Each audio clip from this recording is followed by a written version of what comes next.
In this edition of Global Print, I'm going to talk to you about Russia's ongoing invasion of Ukraine. Now, you know that this invasion has been underway for the last several days, just under a week. The world has spoken. The world has been turned upside down. Several sanctions have been imposed against Russia. The European Union is standing strong. But before I go any further, dear viewer, I'd like to make an appeal to you. Please do subscribe, pay just a little bit for the Print's free, fair, objective and unhyphenated journalism. It's only rupees 159. So do click on the join button and subscribe, and you will get benefits that other viewers don't have. So please do continue to support us as you have done these last several months of the pandemic. And I do hope that you will click on the join button and pay rupees 159. Back to Global Print, to my video column in which this week I talk about the ongoing Russian war in Ukraine. Now, the latest that has happened is that on Monday morning, that's New York time, US time, there was a vote at the UN Security Council. And you know, dear viewer, that India is a member, a non-permanent member of the Security Council. This has been the second vote on the Ukraine crisis, on Russia's invasion of Ukraine. And predictably, India has abstained once again. Now, the first vote against Russia at the UN Security Council soon after Russia invaded Ukraine last week, India abstained again, did not vote either with the Russians or did not vote with the Americans. In fact, at that very interesting vote in the Security Council, it was China, India, and the UAE which abstained. The Russians vetoed that resolution predictably, and therefore there was no action that was taken on it. And again, this time around on Monday morning, when the second vote against the Russian invasion of Ukraine took place, again, the Indians abstained. Now, you may well ask what the meaning of this abstention is. But before I go any further, let me also explain that this resolution was carried by 11 votes, which means that this time around, there will be a larger discussion on the Russian invasion of Ukraine at the UN General Assembly. Now, you may well ask, why is it that the Russians did not veto this resolution at the UN Security Council? And the answer to that is that this was a resolution that demanded that this invasion of Ukraine be discussed in a much larger body at the UN General Assembly, in which every country in the world is a member. Obviously, the convention is that none of the Security Council members, including the P5, that's the permanent five, which is the US, Russia, France, UK, and China, that you cannot veto a resolution in which the debate or the issue is debated much more widely at the UN General Assembly. That's the largest assembly in which all members of the world are present at the GA. So, of course, Russia could not veto this resolution, which means that the debate will now take place at the UN General Assembly sooner than later. And what the West is trying to do, what the Western Bloc is trying to do very clearly, is to shame Russia, is to name and shame Russia into behaving, if you like, much more predictably according to the so-called rules of the international order that have been set into place since the Second World War. Russia is not playing by this playbook of the Western Bloc and is continuing to stand firm. Russian President Vladimir Putin has put his strategic command on nuclear alert. This is, of course, an escalation, and I would add that it's not a very good signal, not a very good sign to the world that Russia wants to escalate this crisis. Meanwhile, the Ukrainians have asked for talks with the Russians, and these are taking place just within the Belarus border. The Russian delegation and the Ukrainian delegation is meeting even as we speak. And this is a good sign that hopefully these peace talks will lead to something.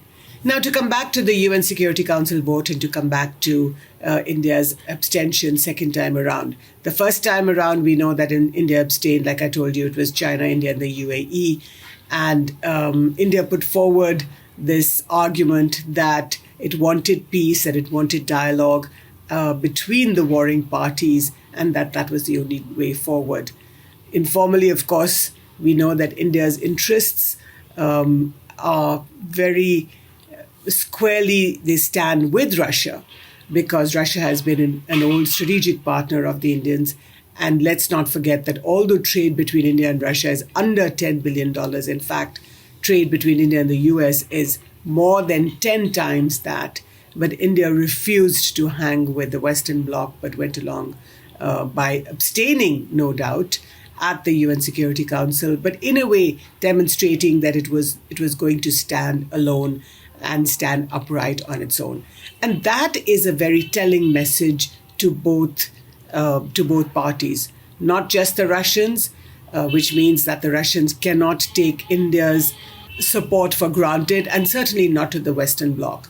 If you remember, the External Affairs Minister, Mr. Jaishankar, he has just participated less than 10 days ago in a Quad meeting in Australia. How the world has changed since the Russian invasion of Ukraine, just a few days after that Quad meeting. But at the Quad meeting in Melbourne over a week ago, when the foreign ministers of the US, Japan, Australia, and India, represented by Mr. Jaishankar, met, the focus of that conversation was China, China, China, China. And just a few days later, the Russians, Vladimir Putin, ordering his troops to invade Ukraine, to walk across that line. Indian representative at the UN Security Council, Mr. Tirumurti, Ambassador Tirumurti, gave his reasons for why India abstained at that vote a few days ago. And again on Monday morning, the second time around when India abstained, there was a lot of action has since taken place between the first vote and the second vote. In the interim, Prime Minister Modi spoke to Russian President Vladimir Putin as well as to the Ukrainian President Vladimir Zelensky, showing very clearly that India wants the peace talks, wants dialogue between the warring parties, both Russia and Ukraine. India has interests with both nations and does not want this to escalate. And in a sense, I think India speaks for the rest of the world. But what is very clear is that as the days go on, it's also very clear that the Ukrainians are standing up against this Russian invasion. So two things are happening. The first is that the Ukrainian government is distributing weapons to its civilian population, and that is quite interesting because both men and women are now queuing up to get weapons like AK-47 or Kalashnikov rifles. The second interesting thing that is taking place inside Russia, where protesters in key Russian cities like Moscow and St. Petersburg are mounting protests. Now, you would think that this is a European city like London or Paris or perhaps Brussels, but this is happening inside Russia. St. Petersburg, which is the home of Vladimir Putin, the president, has seen a big protest these last few days. And that is really fascinating because since the breakup of the Soviet Union, you haven't seen this kind of protests of young people standing up, willing to speak up against the Russian president. You saw a few protests when Alexei Navalny, the civil rights activist, the green activist, was allegedly poisoned by the Russian state authorities a few months ago, and there were protests on the streets of Moscow and St. Petersburg. But you could also dismiss these protests because, like a lot of people said, that these were that this is a young population that doesn't have any roots in the heart of Russia.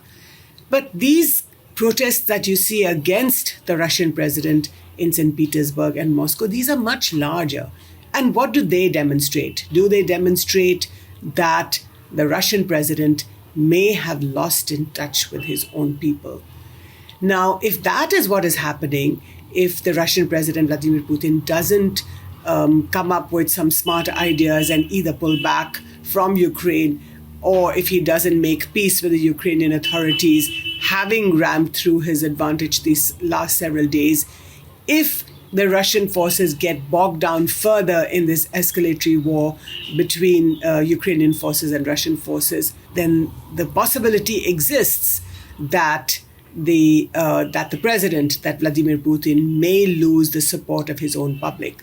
Remember that one of the reasons that Putin said that he was going into Ukraine the night before that he invaded, or a couple of nights before he invaded, was because he talked about this very close connection between Russia and Ukraine. In fact, if you look at Russian history, Kievan Rus, which is this whole geography, this is Kievan Rus. Ukraine is Kievan Rus, which is that the Russian Orthodox Church which connects very, very strongly with all of Slavic Russia or Orthodox Russia.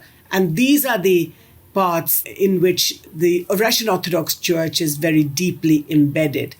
And this is the historical and religious connection that Putin talks about, which is that Ukraine was once part of this larger Russian landmass.